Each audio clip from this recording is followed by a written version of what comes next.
Good morning, good afternoon, good evening, wherever you are, whatever you're doing, and welcome to an Anfield Index special. Unless you have been living under a rock in the last hour, the news has dropped, people. You cannot be anything but absolutely apoplectic with excitement. In case you've missed it, in case you have been living under that rock, Mo Salah, the Egyptian king, the human demigod, has signed a 2-year extension at Anfield. It is a brilliant day. And to join me for a very short chat through everything that's just wonderful in the world and how the flowers smell sweeter and everything just tastes better is Gags Tandon. Gags, what a day. What a great start to a Friday. It's a fantastic Friday. I think as someone put in one of the WhatsApps, I think it was Bargy. Fantastic Friday, fantastic day. I think now it's just going to give everybody this boost in the not only in the fan base but in the club as well. I think maybe the players were waiting for this. I'm guessing they might have known, but I guess players probably keep this really close to the chest, don't they, about what they're doing in the future, and the clubs probably told them to keep things close to their chest. So, just any nerves or janglings from any of the players.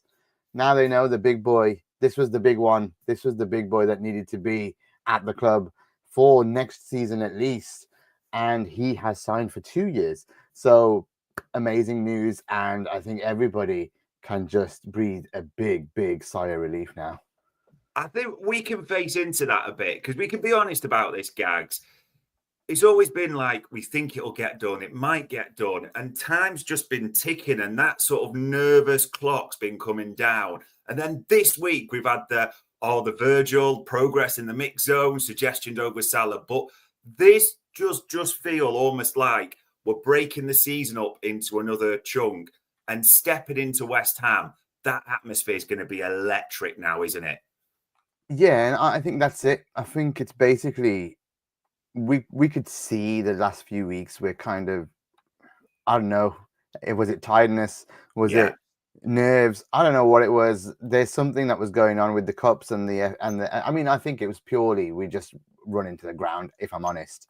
And then just to get us out of that lull, because the confidence probably a little bit lower after Yeah. losing to the Fulham last week as well. This is amazing, Dave. Like, honestly, it's just, I think you're right. The last chunk now of the season's been split, and it's pure happiness now. It's pure joy all the way. No one's worried about Mo Salah. Is he signing or not?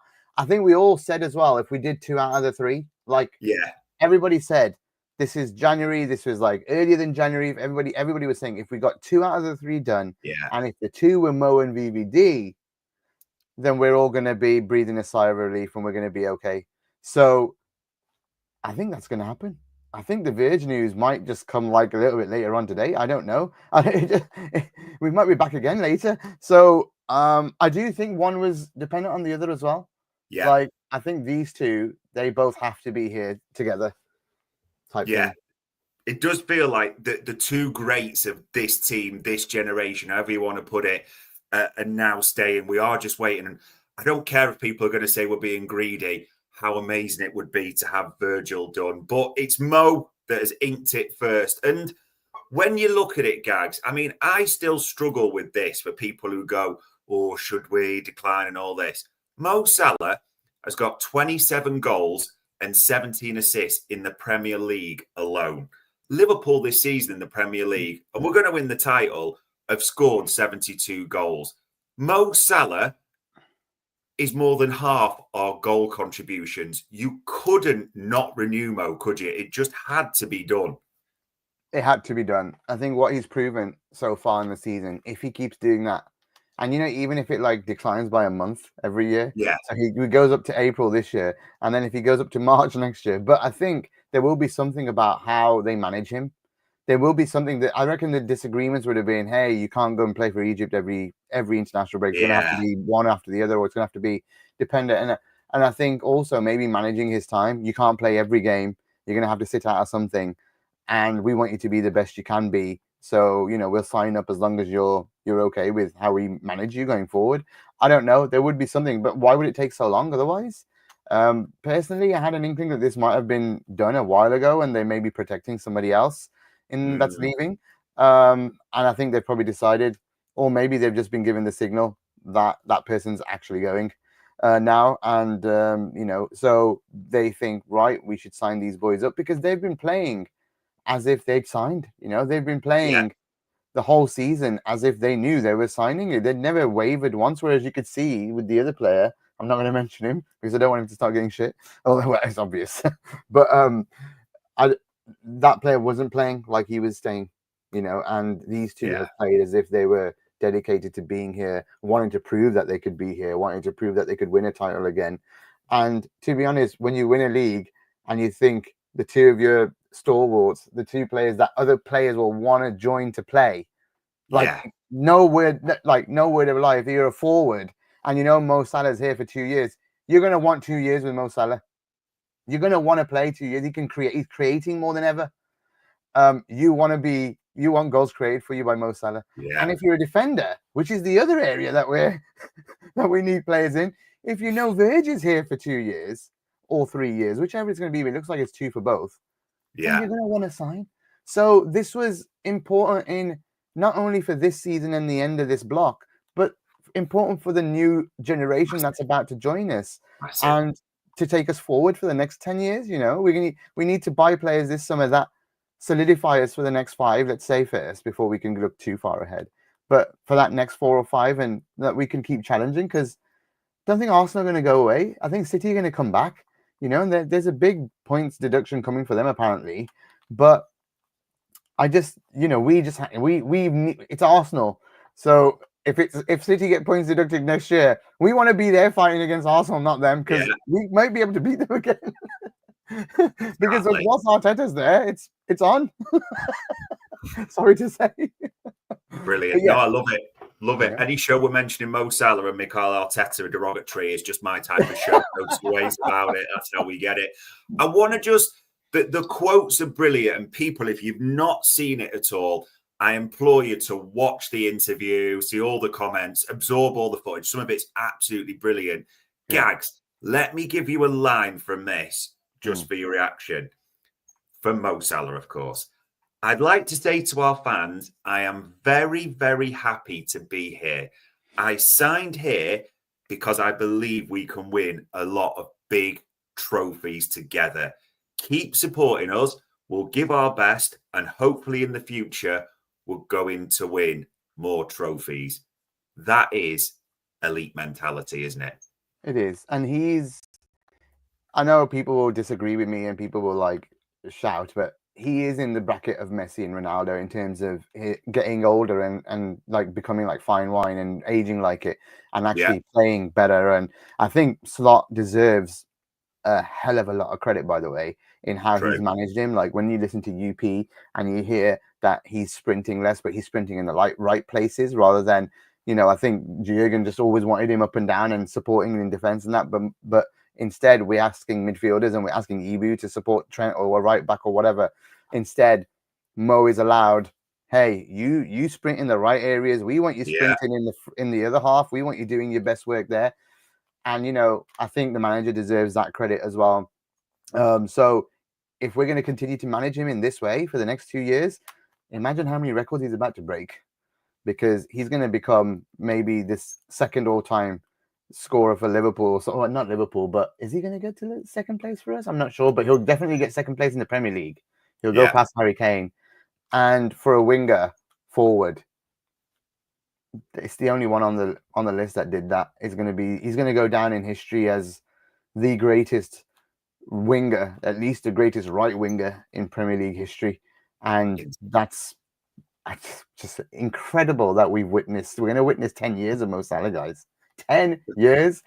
Imagine where you were when he signed, how old you were, how young you were. I had no grace when Mo Salah signed. I'll be able to say that when he leaves. Yeah, let's not go down this route. I'm getting depressed with how young I was 10 years ago, to be honest. So let's keep it on a positive. You're right, though. He is going to smash all records. You're right, though, in what you're saying. They will know about agreements, and it's no coincidence. I'm sure you clocked the news. He's pulled out of that camp, hasn't he, for Egypt summer? So he's going to have a good rest going into next year. That will have been part of the negotiations. And speaking of negotiations, we can't undersell this, people. when players have been looking at Liverpool, they'll look at, am I going to win trophies? Because we have to be honest, we're not the biggest payers in the world, are we? You know, it's got to be the whole package. And there's been the Klopp aura historically, but players will look, like you said, and be going, that's the world's greatest right winger. That's the world's greatest centre half. Like, I want to learn from these players. I can see where I fit in this team. I can win trophies in this team. We can't undersell how big this is for targets, can we? No. And I think also, like you just mentioned the key there, learn from them. Like, they're getting older and they're gonna be double Premier League winners, right, by the end of this season. So their stature's grown even more. They're not one-time wonders like people would say that. No. And it's so weird that you'd say that in a team in an era where we took Man City so close on multiple seasons. They're not really one-season wonders. They are the wonders. They were fun. This is probably the greatest Liverpool side we maybe ever witnessed in terms of the core of the players and how they played and what they achieved points number wise as well. Like, I still say the 2018-19 team is probably one of the greatest teams you'll ever see. No doubt. Because of the 97 points and the Champions League win. Who's done that? Just tell me. There's nobody. So the learning point, going back to that, it's time for them to teach. It's time for them to bestow their knowledge on whoever comes in and whoever's playing with them. And we now need to sign that caliber, a little bit better caliber. So around Mo up front, we need a real striker. We need not a Darwin and not a Jota. We need a reliable striker. That's gonna learn and play and be in the right moments, have some speed, have some pace, have some finishing. We need another couple of centre halves or fullbacks that need to come in and want to play with this guy and learn from him. You know, if Kirkers is what people are saying and you're about to scream, then these people will want to come in because they want to play next to this guy, right? And in the same backline. So it's time for them to now give back to other players in this next 2 years. And if they do extend again for another year, maybe after that, who knows? I think at the end of the day after, it's time for them to start teaching and showing other players and bringing that value now, Dave. That's the value there. Age-wise, everything, it's just time to offload that knowledge to people and make them grow. Love it. Absolutely love it. And we know we're short of time, people. We know you're eating your breakfast and probably tuning in. So thank you for all the comments. Thank you for all the insights. I'll finish it with one last question, Gags. Sunday coming up. And I'm probably going to name people you're thinking, why the hell are you talking about these? But it'll become clear. How much are the likes of Mavropanos, Aaron Cresswell, Emerson Palmieri, possibly Max Kilman, shitting their pants at what is to come from Mo Salah on Sunday when that song rings round Anfield? You know he's bagging, don't you? You know he's bagging. You know he's bagging. I think it's brilliant. Like I said, and someone else will be focused on our club, and West Ham will probably go, oh my God, did they have to release this weekend? You know, because it's more what the crowd are going to be doing. Yeah. Like, the place is now going to be buzzing, like real buzzing on Sunday. If they can get, I mean, maybe they save VBD to next Friday because then the next Sunday it's buzzing again, or the next home game. But I think that's how they. I mean, if it was me planning it, I'd probably try and plan for the home games to be a party every week. Somehow, if they could convince Trent as well, and we have 3 parties into the last month, and we win the title, then the week after, that would be nice, right? So I think, I think you're right. They probably think, why now? And I think our fans and us, we'll be thinking this is the perfect time for us and perfect time for Mo, perfect time for the announcement. Let's party on Sunday and let's get one step closer. Party on Sunday, one step closer. Mo Salah signs. Ladies and gents, that was an Anfield Index special. Enjoy your Friday. Enjoy your weekend. The King has renewed.